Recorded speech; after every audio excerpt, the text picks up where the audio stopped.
7 and welcome back to Scrap Mechanic. Now I know I just again uploaded a Scrap Mechanic video, but this is like one of my favorite games, and you're gonna just expect to see a little bit more on the channel, just because it's something that I can do. I can manage a little bit, but so as you already know, we already pretty much finished the AI bus project, and the next thing I wanted to get into was, I decided to make like a computer kind of thing. Hold on, I'm actually just gonna turn some stuff on, I guess.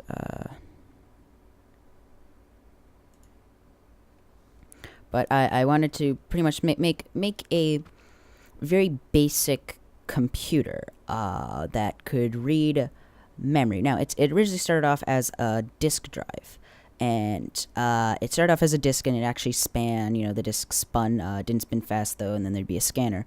But the problem that I had noticed with that is I couldn't exactly the way that it had to spin, and I had to sync up things too much for my knowledge of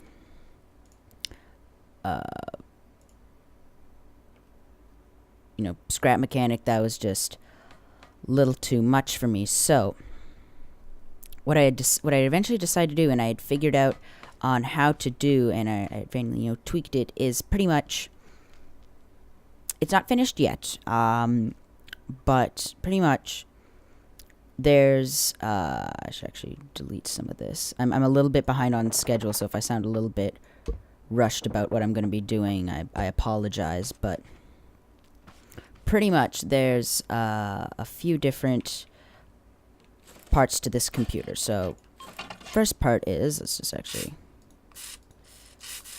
color it here. So there's the disk drive. I call it a disk drive. Again, it's clearly not. It's just a flat thing. I can call it a disk drive. But pretty much what it does is, let's actually color that in just to make it look a little better. So pretty much what it is it's a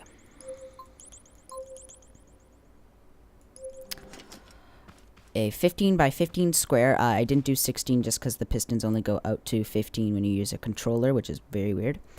So pretty much what it does is there's a sensor that scans the particular thing, and it's controlled by that. And pretty much what it does is the sensor is connected to this piston that has this special blocks this way, things don't get messed up. And pretty much it senses it, and if it senses a white thing, then the sensor activates the piston goes on, and these sensors are attached to bit memory blocks. I'm gonna end up needing to figure out a way to pretty much make a processor for the computer, or if not a processor, decoder, because I want to have this display images, and this is going to be an extremely big project.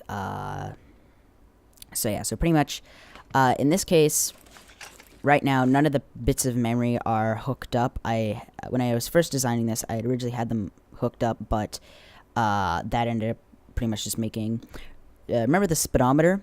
Pretty much the main system of that was having a bunch of bit memories and timers connected to each other, and pretty much I had made something like that, except instead of going over 1 second, it'd go over a tenth of a second, because it activated, boom, kind of thing. But I guess I should show this to you in action. And actually, hold on, is this? I'm trying to think. Those bits aren't even necessary right now, because I would keep accidentally flicking the wrong switch. So pretty much what should happen is, here,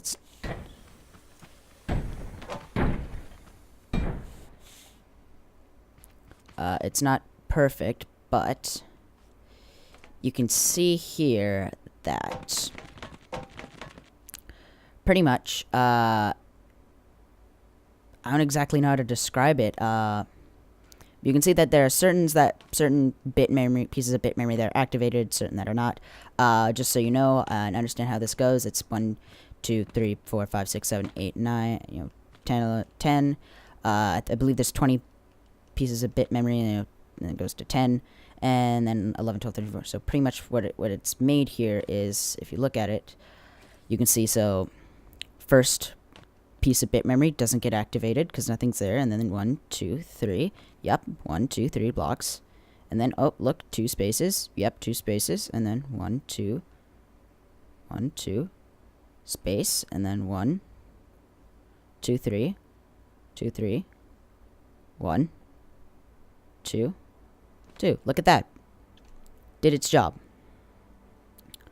So again, obviously it's not perfect, and there's a lot of, other mechanisms I need to add in. As you can see, this is as it's going back, it's activating things that don't need to be activated. This button isn't connected to anything. What do you mean that button isn't connected? Oh no, don't tell me oh no, I didn't. Okay.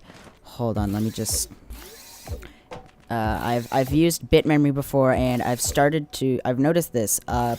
A lot of the things that I've been making now depend heavily on bit memory, for a few reasons. A, because it's extremely useful. It's a piece of memory. It's on or off. It's 1 or 0. It's exactly what computers use to, keep memories. It's a transistor, because in real life, actually I should probably do it like this.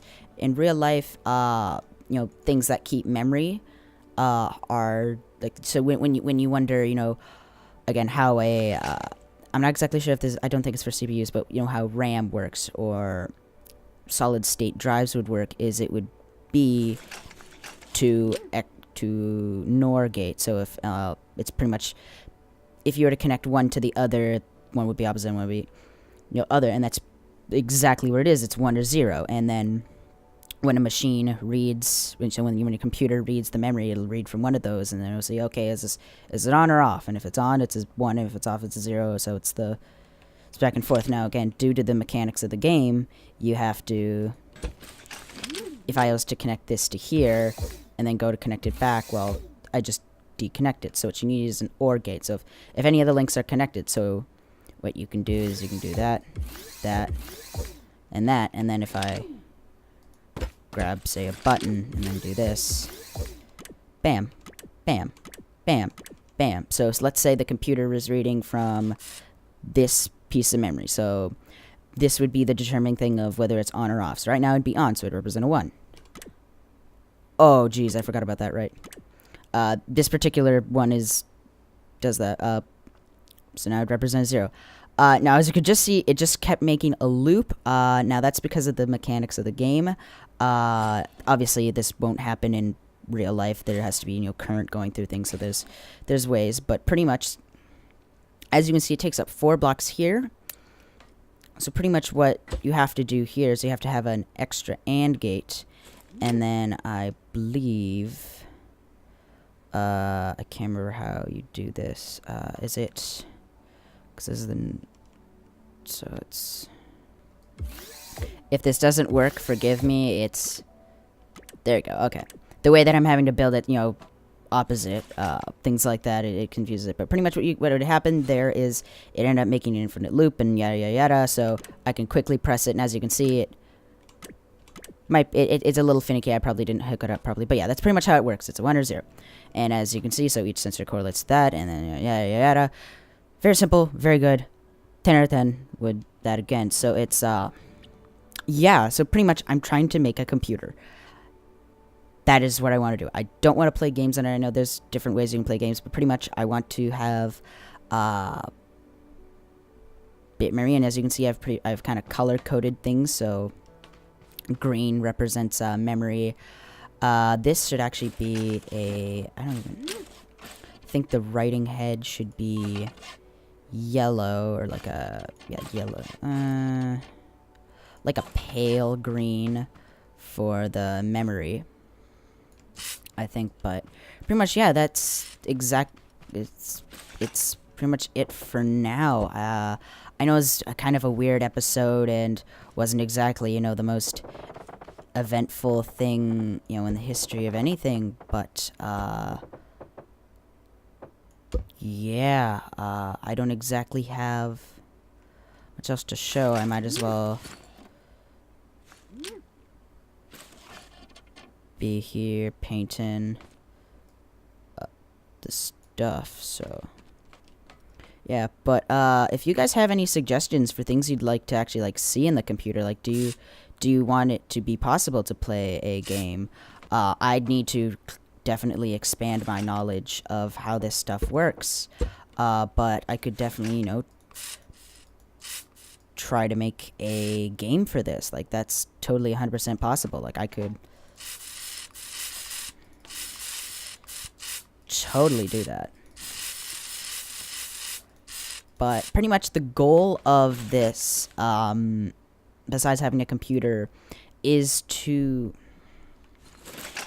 have information taken off of a physical medium, put it onto a digital medium, and then take the digital medium and pretty much take the memory off of the memory bits, and then have a decoder or something that will display patterns on the screen. So, for example, it would be, you know, if the first one, you know, is activated, but there's nothing next to the second one, well, then a light in the, you know, this pattern will display. But if, you know, these two are activated, well, then that means something else. So pretty much you could, you know, have different tracks. And then as you can see here, there's another little piston that I'm planning to have, you know, push out. So this way it's, again, got multiple tracks on it, each representing, you know, the possibility for a different image. So it could be here's 15 images on one thing, and they each mean something different.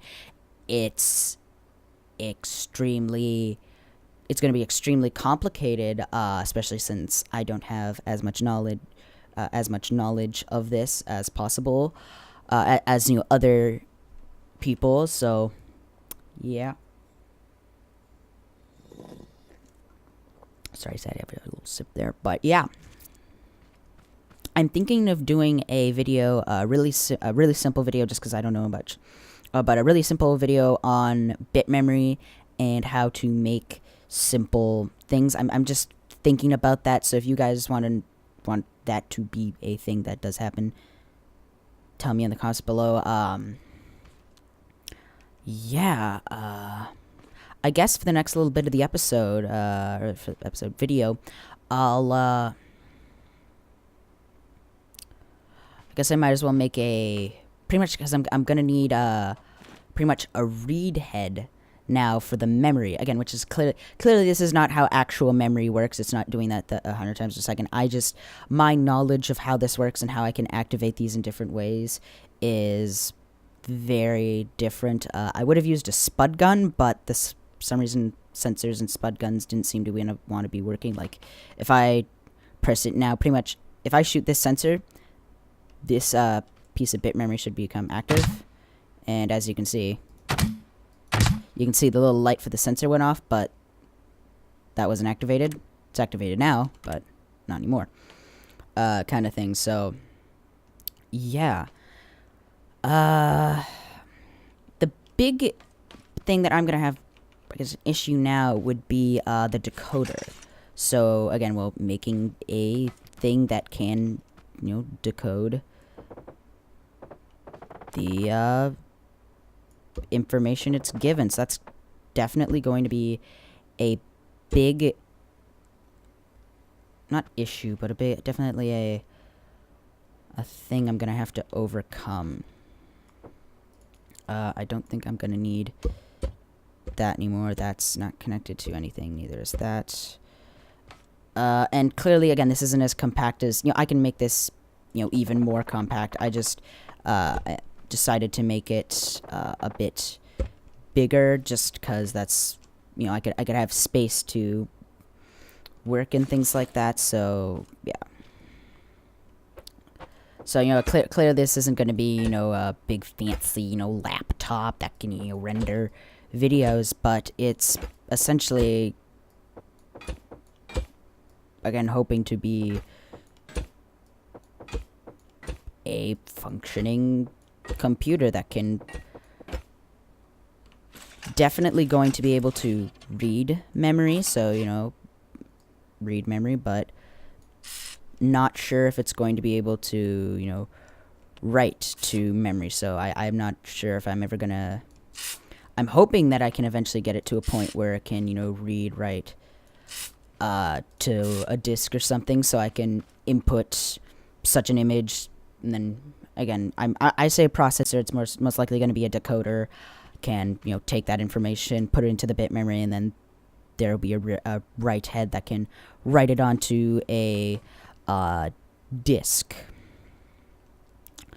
and things like that. So yeah, so clearly this is a lot different. It's not a full video. Like, I've got like at least 10 more minutes under my belt. I guess I might as well just start preparing to make the layout for what I want the decoder to be in. That's another problem I haven't figured out. This is supposed to be the display, and I can't figure out if I just want it to be don't want it to just be lights or something, or do I want it to be blocks? And actually, I'm kind of thinking about this now. I don't know how big the decoder is gonna be, or processor. I don't know, whatever you want to call it. But I should probably make it quite big, and so yeah. But yeah, I guess I'm gonna have to